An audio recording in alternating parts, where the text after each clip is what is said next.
Alright, so we got some toys.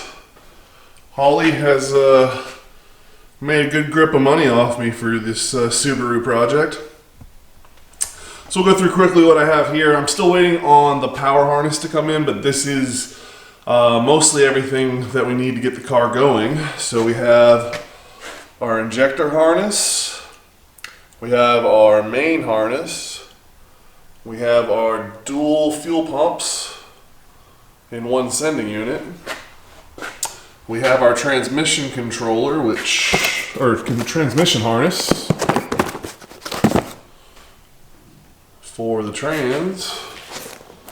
And then we got this big beautiful thing right here. The most important and expensive part of the whole damn thing. Apparently it's made in Canada. Alright, but yeah, so we're going to get these all opened up, take a good look at them, see what we get with them, and we'll go from there.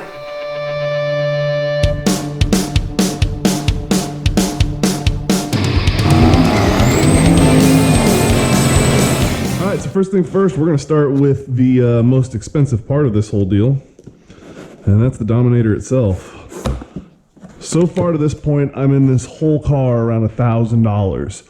And that's the metal and the junkyard parts and not any labor, but that's what I'm in it. And this right here, what you see on this table, is about $3,000 worth of equipment. So this little tiny bit here is worth more than that is over there, which is insanity to me. All right, let's see here. Warning, do it or avoid it. We'll read that before we plug anything in.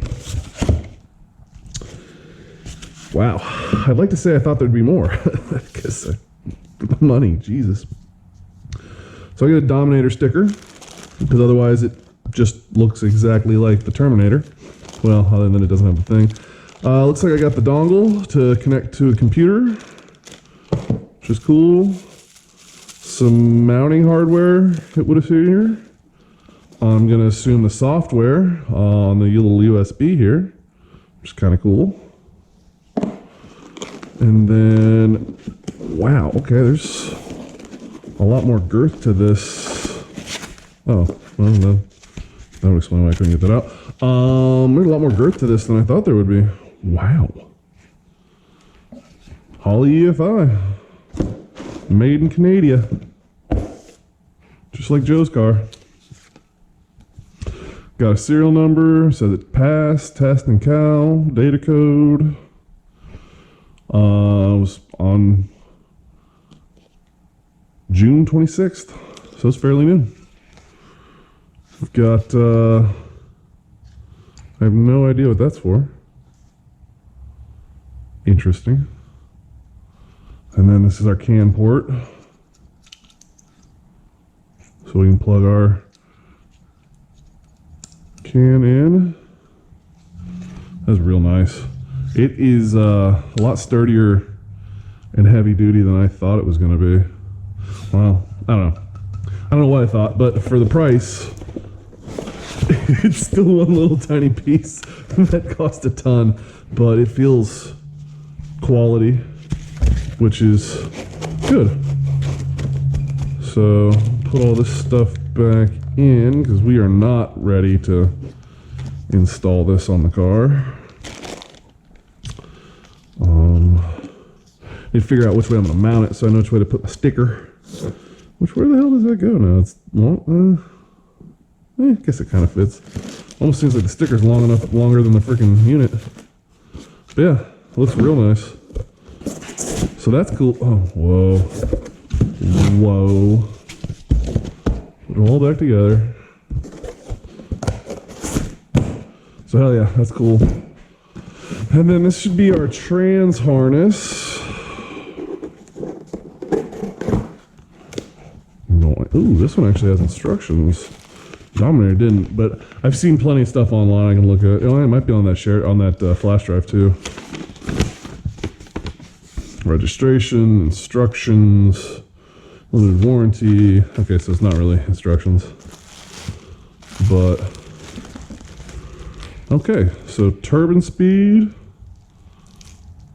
trans connector, VSS, whatever that is. And then looks like that's the connector for the whole thing. Goes into P4, got a fuse on it. Like I said, it's got this plug, which is the one on the side. And then it's got, you know, the main, yeah, so I don't know what this harness goes to, but we'll have to figure that out. Yeah, so that's nice. I've actually had this for a while. I got it off Facebook Marketplace. Somebody had it locally, so I picked it up when it was cheap. We'll stay with harnesses. So this is the harness for the injectors.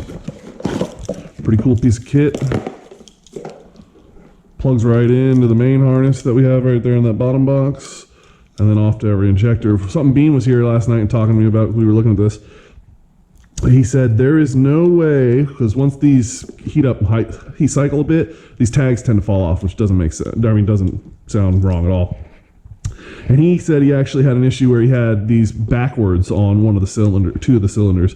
So he said to make sure I go through and etch these plugs, so later down the road I don't have an issue, which I think is very smart. So I'll be taking it to work next week and etching these, because yeah, do not want to be rolling around with cylinders done wrong, detonating.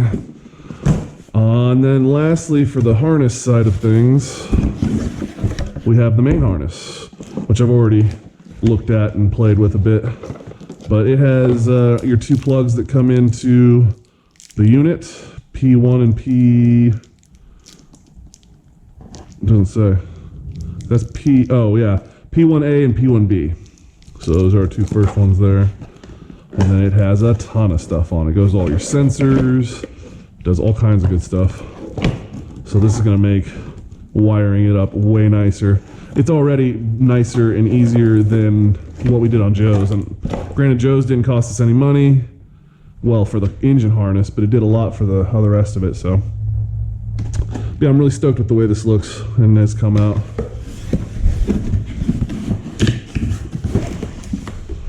And then last but not least, we have our fuel pumps. I say pumps, but it's only actually one unit. This is the Holley Dual 450 drop-in for a fuel cell. So the one thing I really like about this is I'm going to be able to swap this out for a adapter that'll take it to AN that I can then route up to my filler, so I can actually fill the car the way we used to, which will be really nice. And then it's the dual 450s, and it comes with all of the stuff in the kit to, you know, wire it up and filters and all that good stuff. And then this is actually going to go in our 15 or 16 gallon fuel cell, and it just drops right in and replaces it. So that's how we're going to do all that. But yeah, this was a big purchase, and I don't know if everyone knows this, but if you're building something and you take enough time to build it, you know, like the last year I've spent playing with that thing. Holiday time frame, Holley puts all of their stuff on discount.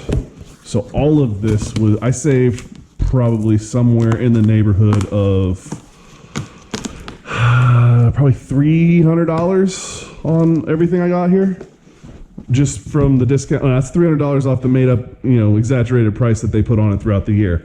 But I mean, it's still $300, and that can go a long way in a project like this. To date, up to now, I am roughly $4,000 in this project, but like the rear end over there, I'm in that a total of $150. Well, more than that if you count the bearings. So with the bearings and seals, I'm currently in that thing almost $200, which isn't bad at all. You can't beat that at all. But I've got probably, I don't know, $1,000 worth of time as far as a machinist goes into machining everything to make it work. But he owed me a favor. I did a job for him, you know, trade work. So in the end, you know, friends helping friends, it worked out.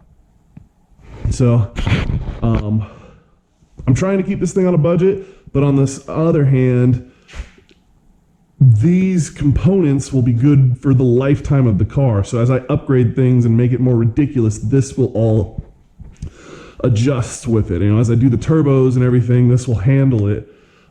These dual 450s on pump gas should give me plenty of power for where I want to play at. And once I looked at doing an external on that tank and any other setups for what I was trying to do on that tank, for the pumps, what I paid for this, it was pretty comparable, realistically.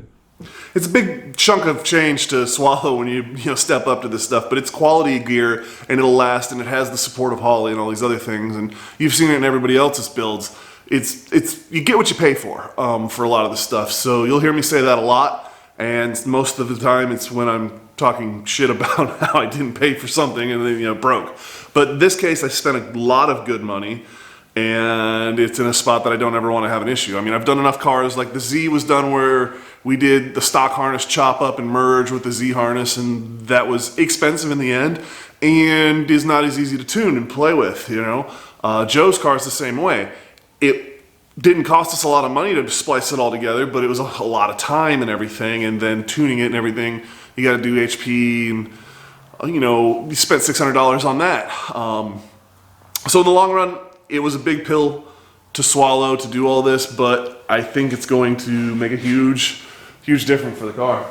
So I'm hoping to get this thing back in a roller soon, and well, maybe I've already got it back in a roller by the time I do this video. I don't know when I'm going to do the videos for these. It's kind of been, I've been recording stuff for the last, you know, over the summer, but we really didn't do anything with the car over the summer. It got pushed to the side and had a lot of projects going on. We did the barn and had a whole bunch of other things going on. Got rid of the bike. A lot of stuff happened over the summer. So it's getting to be winter. It'll be time to get back in it, and I really want to get this car at least back in a roller and whatnot pretty quick here. But thanks for checking us out and looking at the unboxing, and hope you guys have a good holidays, and we'll see you on the next one.